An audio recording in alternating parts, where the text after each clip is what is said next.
boy is back, the one and only, the nonprofit sector connector, Tommy D, coming at you from the studio on my show, Long Island Changemakers, where every episode I bring to you somebody here on the island that's doing important work. Sometimes they're in the business sector, sometimes they're in, my sector, the nonprofit sector. Well, when you're the nonprofit sector connector, you spend a lot of time with these folks.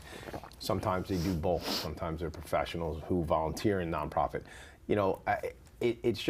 It's a blessing that I get to do this, because I get to meet people who are doing this important work each and every week. And here we go. Let's take it away. B.A.C.A, Bikers Against Child Abuse, Long Island. My buddy Scout. What's up, brother? We've been talking about this for a while. Thanks for having us. We've been talking about getting you in here, man. Yeah. I'm fired up. We met originally through my connection with the Long Island Imagine Awards, because you guys were a finalist in what we call the Rising Star category. Vanguard Benefits, which is my company, Vanguard Benefits Rising Star. So I had reached out to you and the other finalists, and I said, I'd love to come out. And we met in a parking lot, you and a bunch of the guys. We met in a parking lot, shot a quick video, just to promote the upcoming Imagine Awards. And I said to you guys, when you and I first met, I was like, dude, so you guys are gonna, you're not gonna put a suit on, right? You're not gonna put a jacket on. You guys are gonna come in the leathers, the vest, the whole thing, and you did. And it was just what a hit it was at the Long Island Imagine Awards last year, or earlier this year in April.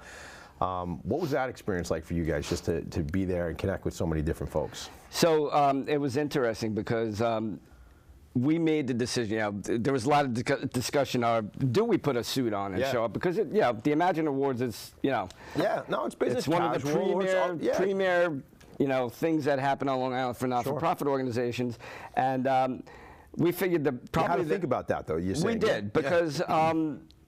We weren't sure. Do we show up as bikers? Do we show up as business people?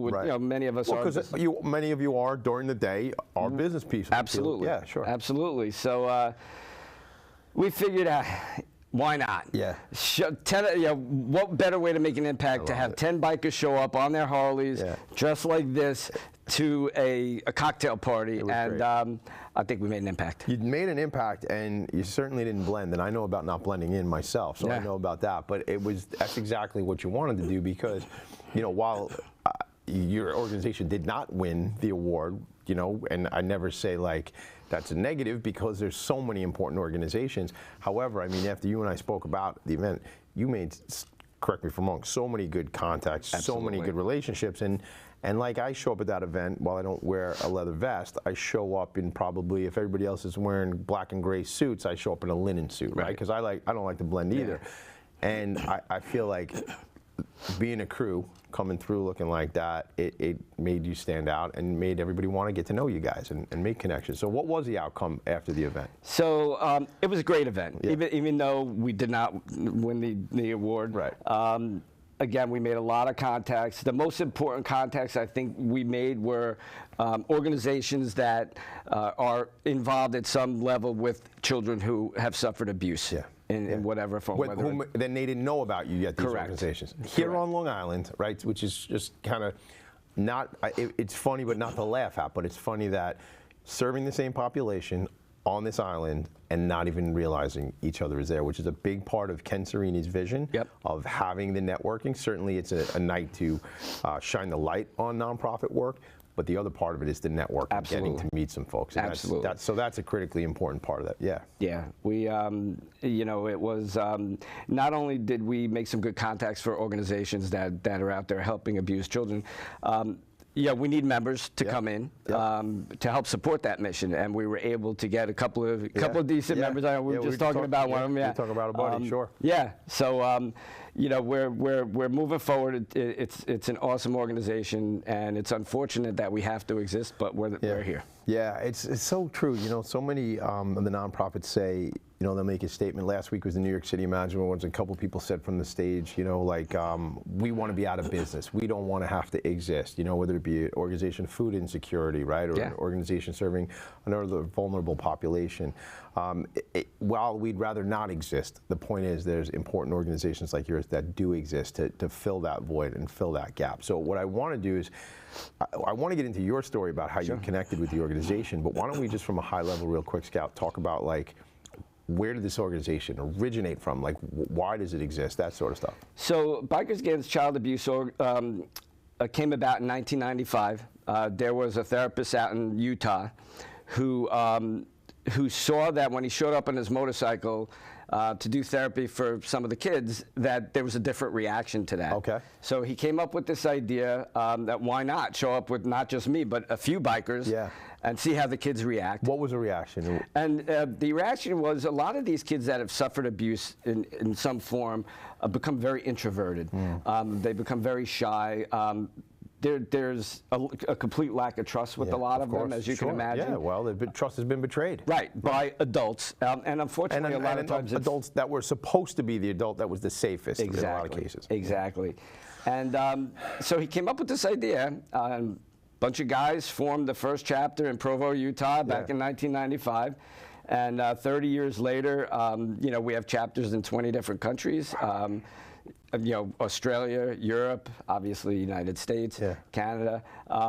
But here in the United States, we have chapters in 47 states. Is that right? Yeah, we have 7 chapters, you know, in New York State alone. Is that right? Yeah. So like any other organization and has this camaraderie. Like if you travel yourself around the country, do you hook up and connect with guys if you have the time? Even if you're on personal time or whatever, or is that like, hey, I'm coming through and, you know, we should connect. I know you guys have something going on. You do that sort of stuff? Absolutely. Yeah. Absolutely. There's a lot of interaction between members from chapters in different states. Yeah. We are there to mutually support each other, not only in the mission, but if I know that, you know, hey, I'm going down to North Carolina to go see a buddy of mine, I'm contacting somebody in every chapter along the way to say, I'm coming through. I'm coming through, man. You got even if you don't know them, like you just say. Absolutely. That's such. And just say, hey, I'm coming through. You got anything going on? Yeah. You know, maybe we stop. Maybe we grab a burger or something. And yeah, that's so cool, man. What a thing. First of all, I want to just Desert Storm. I see it on your hat. Yes. I see it says vet on your patch. Obviously, I say, you know, we appreciate the support. We appreciate the work you do, and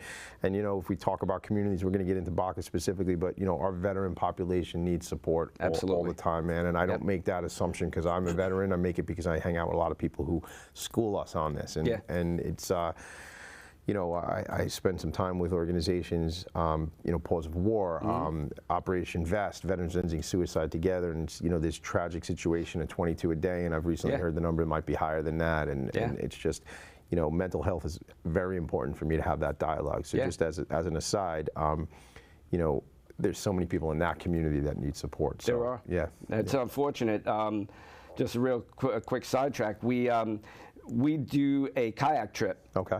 From Bridgeport, Connecticut, we started kayaking across Long Island Sound. No kidding. To Port Jefferson to raise awareness for veteran suicide. When did that summertime?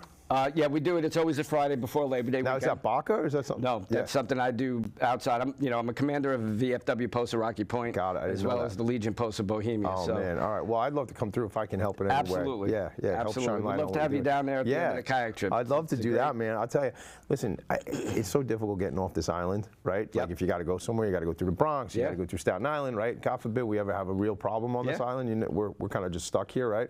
But, you know, maybe kayaking is what we could do. Get on a kayak and just go, man.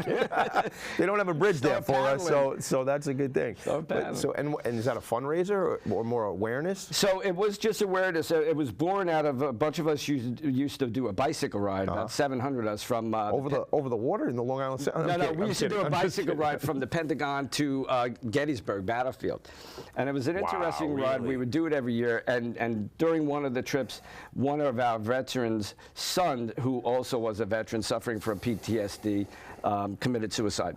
And that night we decided we have to do something.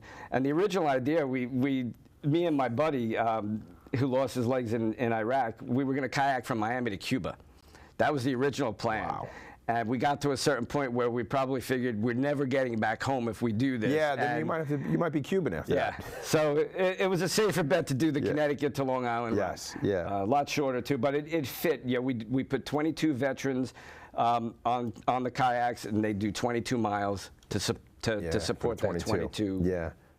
Veterans a day. You know, I'm thinking of this organization, Sail. Is it Sail Ahead? I can't believe I met them. It is Sail Ahead, right? Those guys, I know the two brothers. They're great. We've done some stuff up at the Seacliff Yacht Club, not too far from where I live, and they do such incredible work at that organization. So you're making me think about that, taking the veterans out sailing and stuff. And I have made the connection over the years to have those, to have Sean and Killian come up to Seacliff, and I never Well, the first year I didn't get on the boat, and then I did the second or third year, and it was like so poignant, so connected to just be out and be mellow, and it's just a working together too and sailing. So the kayaking has got to be awesome. We may connect. They were at the post a couple of weeks ago, so they're great. We may do a joint venture. I got to be there when we do that. You know, that's we'll talk that's after we will for sure.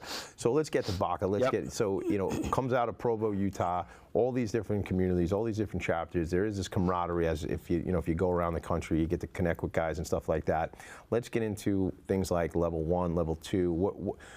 Who are we serving and how are you serving? So when there's a child that is a victim of child abuse, typically that abuse is reported to somebody, right? Whether it's the police, CPS, a lot of times it's through an agency like domestic violence agencies. And they will contact us if there's an interest on the part of the parent or guardian of that child. We will do a formal intake where a couple of us will go meet the child, meet the guardian or parent in their home. And then once we decide we're going to accept that child into the B.A.C.A. family, we schedule what's called a level 1, and that is kind of the introduction to everybody in the chapter. So let's just play it out. This is let's say it's a family in Nassau County or Suffolk County or Long Island, right? You go out to level 1, the whole crew, the entire club, the entire chapter. Excuse me. Thank you. And a lot of times other chapters from other states will come and support a level 1. Kind of depending on a lot of different things, their availability and stuff like that. And we will ride to the child's house. And we come in there, and we're revving the engines and stuff. And sometimes the children they are a little bit overwhelmed by it. Sure. I'd say within about 5 minutes, that goes away. Yeah. The trust starts to build because they see that we are there. They get to pick their own vest, which is what we call a cut. They get to pick their own road name.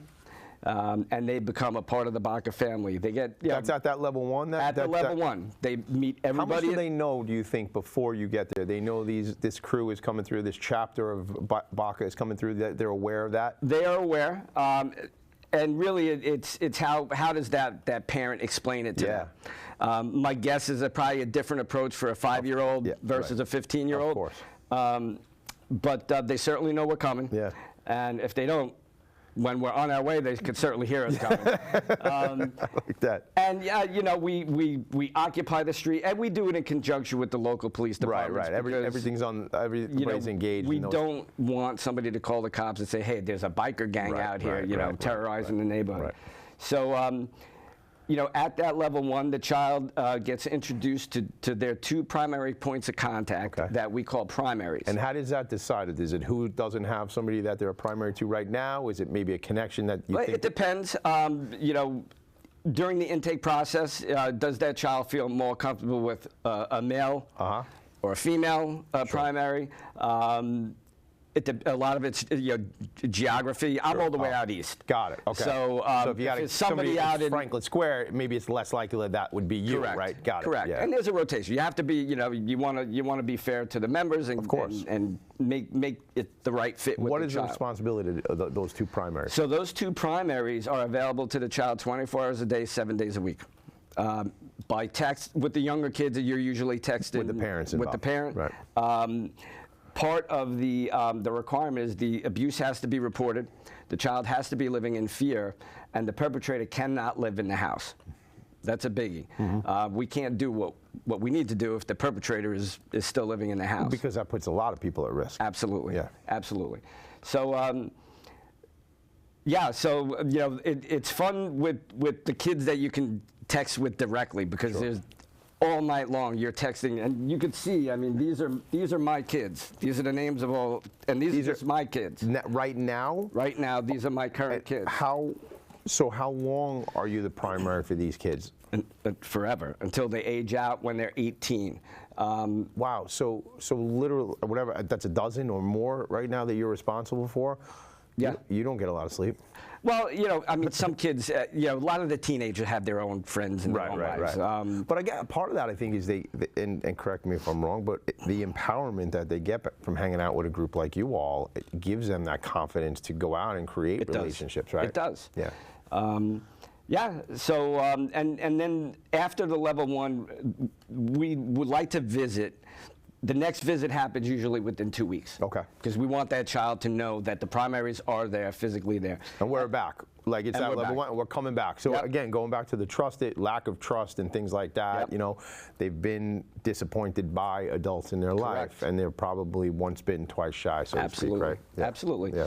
And then the visits will probably go to a monthly. Okay. Sometimes, you know, if a child needs more, we'll step up and we'll go visit that child. It's a big commitment though for you guys, you know. And again, this is all volunteer. Nobody's being paid. It's why was it something that you were drawn to? And I didn't really ask you this yet, but like, how did you learn about B.A.C.A, and why did you say, you know what, I got to be part of this, man? So we'll go to why how I was introduced to B.A.C.A in the first place, and then we'll go into why. Sure. So I'm in a not-for-profit community. On Long Island, and one of the organizations that was part of my organization at the time was a domestic violence organization, and the executive director left, so they needed an acting executive director, and I stepped in to fill that role for about a year and a half. I'm sitting in my office, and receptionist came in. Now, at this time, I did not own a motorcycle. Okay. I did not own a motorcycle. I did not ride a motorcycle. So you never rode a bike? I probably in the Army, I probably got on a bike or something. But it wasn't, you weren't a biker, quote unquote. Absolutely not. Yeah. Nope. So this is 2017. She comes in and says, "There's a couple of bikers that want to talk to you." I was like, "Why?" Like, you know when you get scared? Yeah, like, of course. Yeah. You're very pale. So these two huge guys walk in.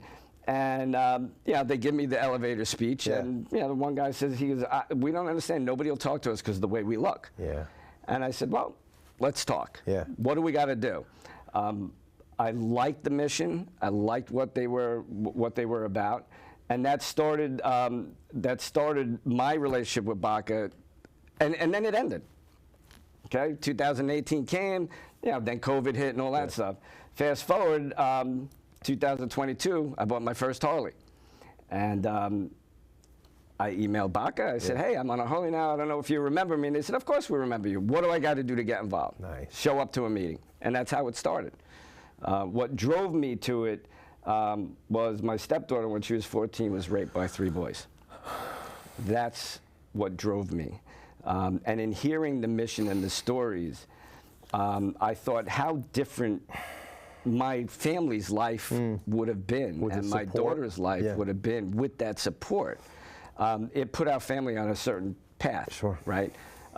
Would that path have been different? There was nothing that I could have done as a father at that time, to get, there was no support. It was just me against these boys and their friends. And that's what drew me to the mission. Yeah, that's what drew. We had to do something.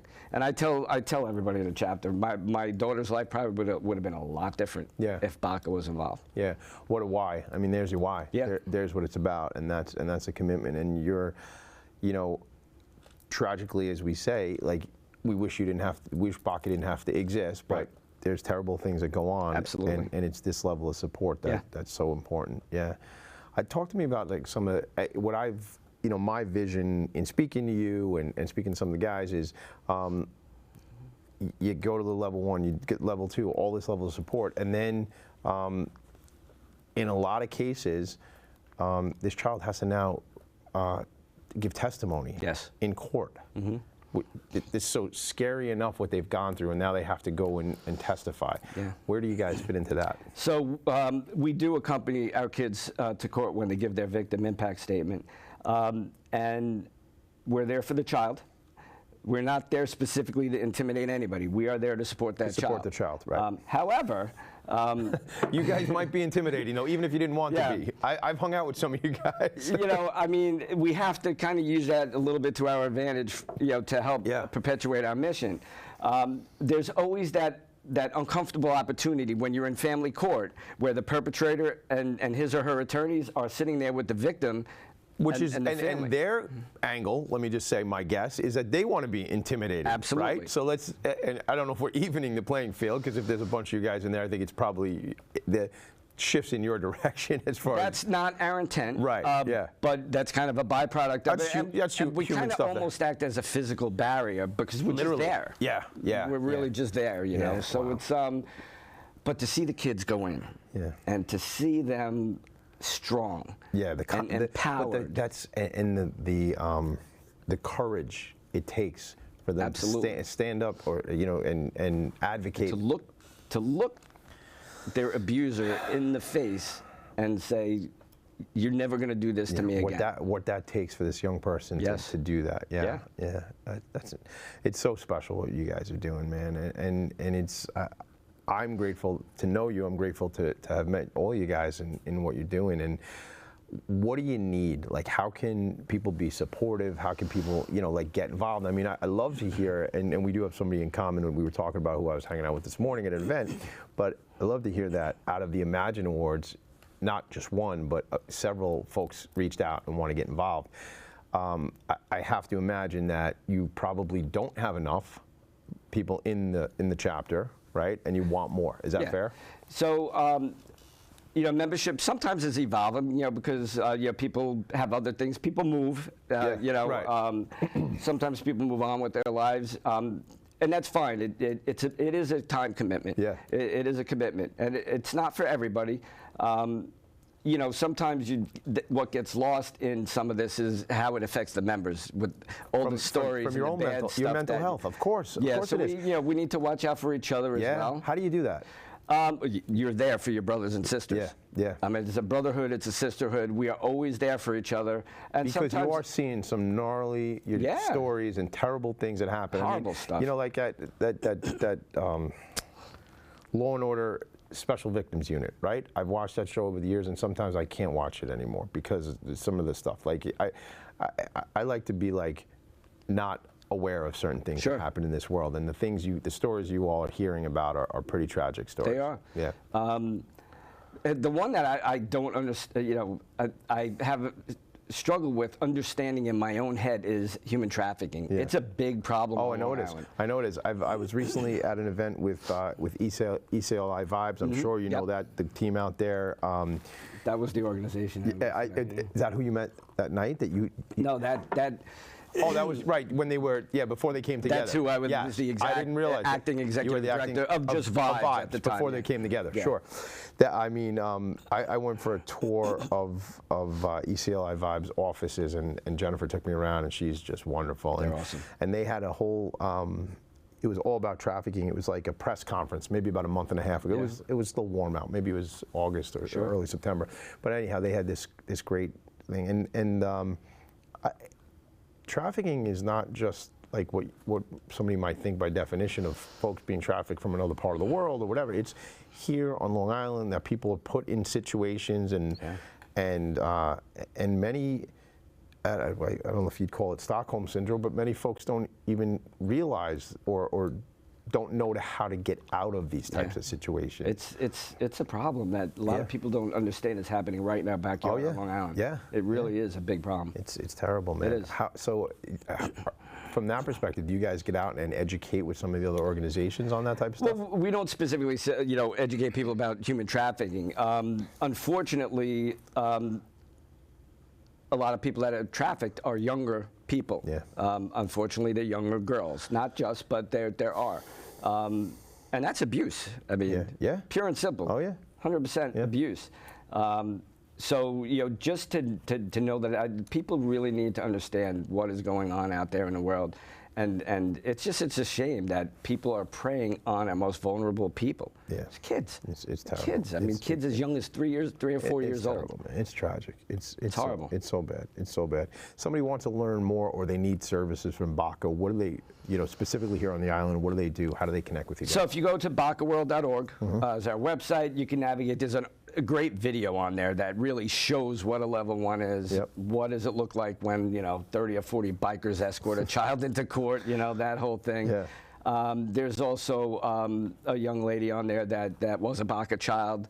Her mom is on the video. How it impacted them and their families. Yeah. That's the main thing. Get involved. Obviously, like most very small not-for-profits.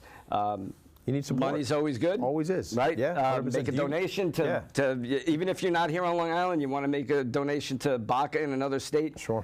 Do it. What about that? Do you have, I mean, like, again, your quote-unquote day job is in the nonprofit space, so we talk galas, we know this type of stuff.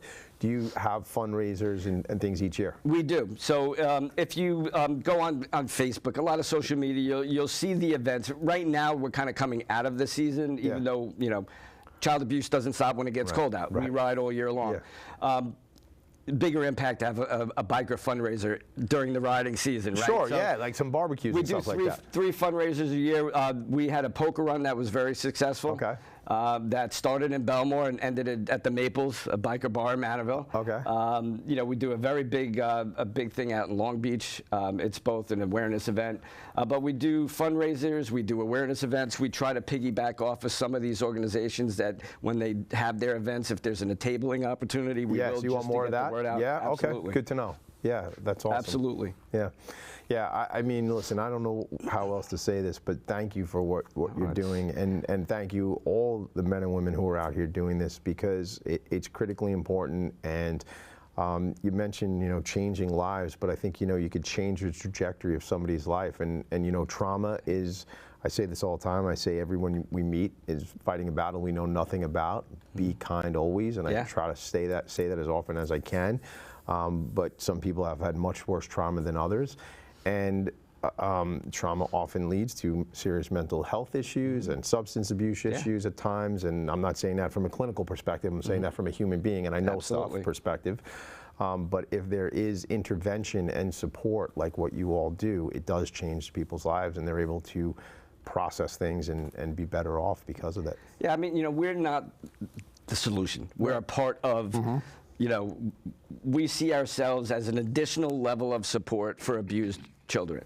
You know, obviously family support has to be there, therapy support, therapists need the support, schools are a big, you know, so there are a lot of supports out there. We're just, you know. Yeah, but you're a big part of it, and I hear where you're coming from. Wheel. I hear you, but it gives the empowerment, it gives the support, it gives the love and the stuff they need. Dude, I appreciate you, man.